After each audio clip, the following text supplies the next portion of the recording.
Assalamualaikum warahmatullahi wabarakatuh, sahabat INN Indonesia. Kali ini saya akan mengajak sahabat INN Indonesia untuk membahas tikus-tikus yang berdasi yang berada di lingkungan pendidikan dan lingkungan pemerintah. Baru-baru ini Kang Deddy Mulyadi mendatangi sebuah sekolah yang berada di Cirebon, yaitu SMA Negeri 7 Cirebon. Dan ternyata ada beberapa pelanggaran yang didapatkan Kang Deddy Mulyadi. Bayangkan, ini baru satu sekolah aja yang didatangi oleh beliau. Dan kita bisa bayangkan jika sekolah-sekolah yang lain juga seperti ini keadaannya. Naasnya di lingkungan pendidikan ini tidak hanya oknum-oknum guru atau kepala sekolah yang korupsi di dalam, tetapi juga dimasuki oleh perangkat-perangkat pemerintah. Kita belum berbicara tentang dana BOS. Kita malam ini khusus akan berbicara tentang dana PIP. Yang ternyata dana PIP ini diperuntukkan pemerintah untuk anak didik kita yang kurang mampu di sekolah. Akhirnya dicuri juga oleh orang-orang yang berdasi. Jadi di SMA 7 Cirebon ini ada beberapa pelanggaran yang terdapat di dalamnya. Dan beberapa pelanggaran ini dilaporkan langsung oleh dua siswi dari SMA Cirebon sendiri. Saya mengacungi jempol dan sangat keren dua siswi ini begitu berani menghadap Deddy Mulyadi atau Kang Deddy Mulyadi selaku Gubernur Jawa Barat. Dan saya yakin bahwa gurunya juga sudah ketar-ketir ya, setelah anak ini melaporkan kejadian-kejadian yang terdapat di sekolahnya sendiri. Yang pertama, uang PIP mereka itu dicuri ataupun dirampok oleh orang-orang partai katanya.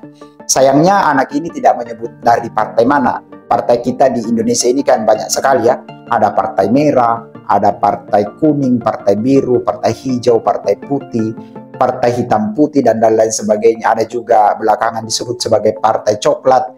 Tapi dua siswi ini tidak menyebut. Hanya mereka mengatakan bahwa 250.000 dari 1.800.000 itu dipotong 250 itu dan diberikan kepada orang-orang partai.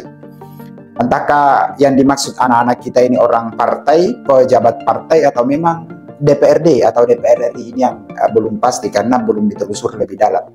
Namun yang jelas info daripada guru-gurunya ataupun info yang sampai kepada anak didik ini adalah orang partai. Jika kita sinkronkan dengan kejadian-kejadian lain yang berada juga di Jawa Barat, yaitu SMA 1 Tenjo, di mana mantan kepala sekolahnya Pak Abai namanya, Pak Abai mengakui dan mengatakan bahwa setelah ini cair, maka beliau memberikan beberapa potongan dari dana PIP ini yang seharusnya full diberikan kepada anak-anaknya, dipotong sebagian, diberikan juga kepada orang-orang partai. Namun Pak Abai ini tidak mau mengatakan kepada anak-anaknya karena katanya ataupun alasan Pak Abai bahwa memang ASN ataupun PNS itu dilarang untuk berpolitik apalagi di lingkungan sekolah. Hingga ia memilih menyembunyikan hal ini kepada anak-anaknya lalu memotong dengan sepihak tanpa memberitahukan anak-anaknya. Akhirnya apa? Pak Abai karena memotong dananya anak-anaknya terlebih dahulu akhirnya dituntut oleh semua wali murid dan akhirnya mengganti.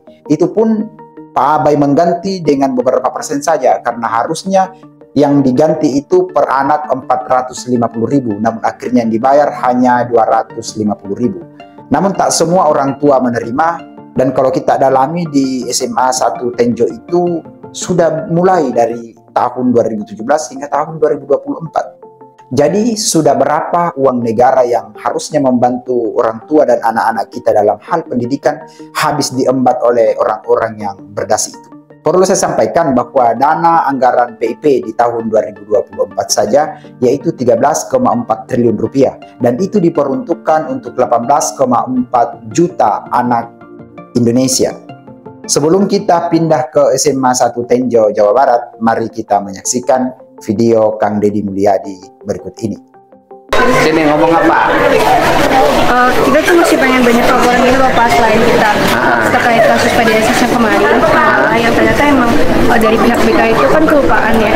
Jadi habis itu setelah itu kedua PIP kita yang diambil. PIP itu apa? PIP itu sumbangan dari partai buat siswa. Ya. Dari partai? Iya. Bukan sumbangan dari partai, sumbangan dari pemerintah. Itu maksudnya. Ya kan? Ya. Yang biasanya diurus oleh para anggota DPR RI. Iya, betul. Yang punya dapil, mereka biasanya punya jatah untuk melalui program PIP. Masalahnya apa program PIP-nya? Masalahnya kan kita kan seharusnya setiap siswa itu dapat 1.800. Oke. Tapi ternyata kita itu diambil 250 bilangnya untuk partai kuasai lagi. Jadi ini dapat jatah nih dari pemerintah nih, dari pemerintah ya kan, melalui anggota DPR. Iya betul. Kemudian dapat jatah 1 bulan 1.800.000. satu jatah ya, PIP-nya jatahnya itu per tahun per bulan? Per tahun ya? Kita cuma Per tahun. Per tahun 1.800.000. Kemudian dipotong 250. Ya. Cara motongnya gimana? Dari awal kita disosialisasinya kalau misalkan yang kita dapat 1.800.000 itu bakal diambil sama pihak sekolah 250 dengan untuk partai gitu doang. 250 dibilangnya untuk partai. Ngambilnya gimana kan uangnya biar rekening? Jadi kita ke bank di bank BNI di Kota Cirebon sana. Terus habis itu di depan pintu BNI itu udah ada 2 orang dari TU. Buat jadi ngambil buku tabungan sama PIN sama kartu kita juga. Jadi buku tabungan sama ATM itu ada di pihak sekolah. Oh, iya. bukan, ini kan harusnya ini transferin ke sekolah. Apa? Kan harusnya siswa yang transfer ke sekolah.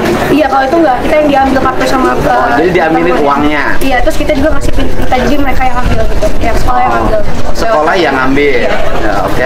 PIN-nya diambil oleh sekolah. Iya. Kan nggak boleh. Disamain, jadi semuanya seangkatan tuh 1, 2, 3, 4, 5, 6 disamain pokoknya. Kan setiap PIN itu tidak boleh diketahui oleh orang lain. Iya, tapi itu dikasih tahu. Jadi kita kalau misalkan pun, misalkan salah satu dari kita tuh ada yang bikin PIN-nya berbeda, itu harus dijapri ke pihak sekolah. Oh, kan PIN itu kan rahasia, namanya juga PIN. Iya. Ya kan harusnya rahasia. Terus apa lagi? Terus habis itu angkatan kita itu dimintain uang gedung 6.400.000. Uang gedung Tapi sebelumnya itu tadi dimintanya tuh 8.400.000 ya. Seangkatan kelas 3. Iya, satu angkatan satu siswa udah ditagihnya 6.400.000. 6.400.000. Iya, itu juga setelah rapat orang tua karena orang tuanya pada nggak terima kalau misalnya kita harus bayar 8 juta gitu. Oke. Kan biasanya 8 juta, akhirnya dari 6.400.000. Iya, 6.400.000. Habis itu SPP kita setiap bulannya 200.000. SPP 200.000. Harusnya kan sudah gratis. Iya, tapi tidak. Kita dari kelas 10 sampai terakhir kemarin kelas 12 juga masih bayar. Masih bayar ya. Kalau Bapak mau lihat kartunya juga kita punya bukti kartu. Mana? Apalagi keluhannya? Mungkin uang LKS. Uang LKS? Ya. Berapa? Kita itu beli LKS 320, 340, 300, ya pokoknya 300 ke atas. 300 ke atas, jadi pungutannya banyak banget ya? Ya, terus juga sebelumnya kita kelas 10 itu ada sumbangan masjid. Dari itu sumbangan masjid itu kan seharusnya sumbangan itu seikhlasnya ke kami gitu ya. Tapi dipatokin 150.000. Oh, sumbangan masjid. Ya. Jadi komponennya banyak banget. Ya. Apalagi? Barangkali nanti disampaikan lewat Oke, nanti kamu minta nanti WA-in aja, gitu ya. Oke. Kita kembali ke SMA 7 Cirebon. Hal yang kedua yang tidak wajar dan salah adalah ternyata masih membayar SPP. Kita tahu bahwa dari Presiden sebelum Prabowo, masih Pak Jokowi juga itu sudah memang gratis pendidikan, termasuk SPP. Tapi di sekolah ini masih bayar juga SPP. Yang ketiga, di sekolah SMA 7 Cirebon ini masih bayar atau masih dipungut yang namanya uang LKS sebanyak Rp300.000 per anak. Kali berapa anak? Yang keempat, mereka mengaku bahwa saat mereka sudah kelas 3 dan sudah mau meninggalkan sekolahnya alias sudah lulus, mereka juga ditagih 8 juta untuk semua yang kelas 3. Akhirnya banyak orang tua yang keberatan dan uang yang terkumpul lalu disumbangkan ke sekolah hanya 6,5 juta. Kenapa kemarin beredar rumornya Rusma ini nyokot duit 800.000 dari anak?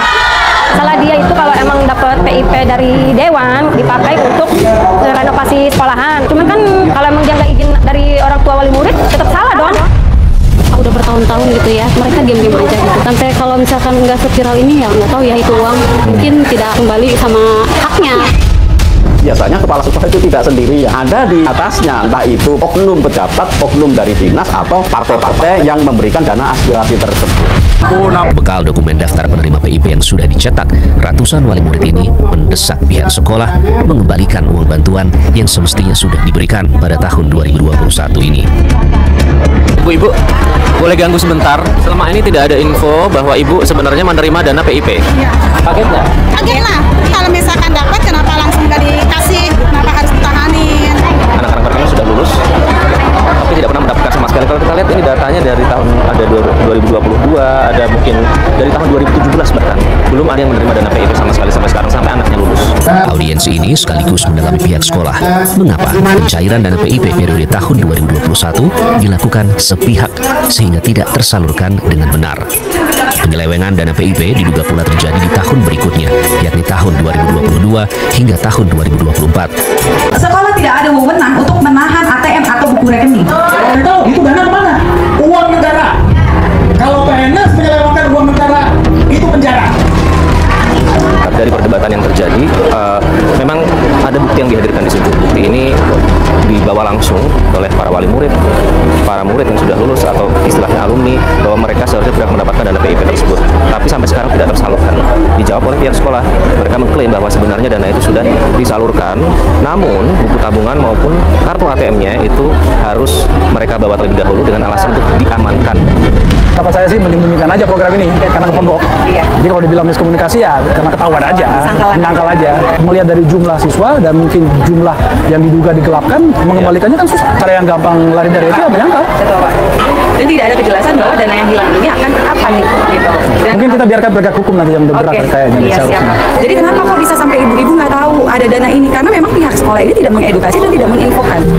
Celakanya, penyaluran dana ini syarat penyelewengan. Contohnya di Kabupaten Bogor, ada ribuan siswa yang seharusnya menerima penyaluran dana PIP ini, namun tidak pernah sampai ke tangan mereka. Salah satunya di SMA Negeri Tenjo 1 Bogor ini. Untuk memediasi dari orang-orang dewan, membantu memproses pembuatan proposal untuk transfer dan lain sebagainya. Saya istilahnya ada untuk mengasih ke sana. Menyadari kesalahan yang telah dibuat saat menjabat sebagai kepala sekolah, Abai buru-buru mengambil langkah seribu untuk mengganti uang yang telah disalahgunakan di hadapan wali murid. Sayangnya, jumlah uang pengganti yang disanggupi Abai malah menuai protes. Kalau 300 saya terima, kalau 2,5 saya nggak mau, saya nggak terima, itu aja udah. Nggak mau, saya mah biarin ibu yang lain yang 2,5 silakan. Kalau saya mah nggak bisa. Soalnya ini hak anak saya loh, Pak. Aturan anak saya buat beli keperluan seperti dia apa? Ya, sahabat YNN Indonesia, sesadis-sadisnya apa yang terjadi di SMA 7 Cirebon, SMA 1 Tenjo itu jauh lebih sadis. Mengapa? Karena ratusan orang tua telah mendatangi sekolah ini untuk meminta pertanggungjawaban para oknum guru yang menyalahgunakan uang PIP ini. Akhirnya ada salah satu relawan yang bernama Kang Ronald. Kang Ronald ini datang di sekolah itu bersama dengan para wali murid. Para wali murid ini jumlahnya tidak tanggung-tanggung, bahkan ratusan.